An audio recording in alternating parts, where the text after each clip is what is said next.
What if going back isn't just uncomfortable, but reputation damaging? That's the warning now surrounding Meghan Markle as talk of a possible UK return resurfaces, with insiders claiming the reception could be colder than ever. For years, the idea of Meghan stepping back onto British soil has hovered like unfinished business. But this time the conversation feels different. Sharper. More uneasy. And according to multiple commentators, far more risky. It's not just about royal protocol anymore. It's about public mood, and whether it's already turned. But that wasn't always the case. When Meghan first exited royal life, there was genuine sympathy. Many in the UK saw a woman overwhelmed by an unforgiving system. The narrative was simple: escape, self-preservation, and a fresh start. But as interviews piled up, followed by docuseries clips, then deeply personal revelations, that goodwill began to erode. Reports suggest fatigue set in. Not outrage, something quieter and often worse. A sense that the story never stopped escalating. And with each new detail shared, critics argue the distance between Meghan and the UK public quietly grew. What happened next changed the tone completely. Royal commentators began warning that Britain isn't like the US when it comes to celebrity sympathy. The press is harsher. The crowd's less predictable. And once a narrative sticks, it's difficult to shake. According to reports, if Meghan were to return now, she wouldn't be stepping into polite curiosity, but scrutiny with teeth. And unlike controlled interviews or carefully produced content, the UK offers no filters. That's where things get complicated.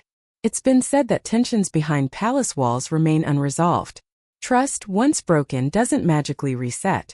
While there's been no public confirmation of private discussions, insiders claim relationships remain distant at best. Even neutral appearances could feel strained, and that awkwardness wouldn't go unnoticed. But the real concern isn't what happens behind closed doors. It's what happens outside them. Commentators have openly speculated about visible public backlash. Booing. Awkward silences. Cameras catching moments that can't be edited out. The kind of split-second reactions that dominate headlines for weeks. Reports suggest this fear alone may be enough to delay any return indefinitely. Because once it's seen, it can't be undone. That's led to growing speculation that Meghan may be avoiding the UK deliberately, not out of fear, but strategy.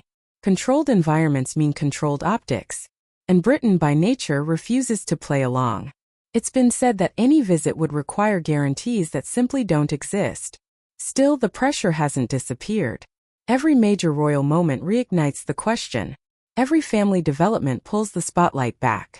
And with silence comes its own risks. Avoiding the UK forever raises eyebrows, but returning at the wrong time could be worse. That's the dilemma now facing Meghan. A single hostile reception could redefine the narrative overnight. Headlines wouldn't focus on reconciliation or progress but rejection. And once that image takes hold, repairing it would be nearly impossible. So the question isn't whether Meghan can return. It's whether she should. Because in today's climate, stepping back into the UK may not be a homecoming at all, but a gamble with no safety net.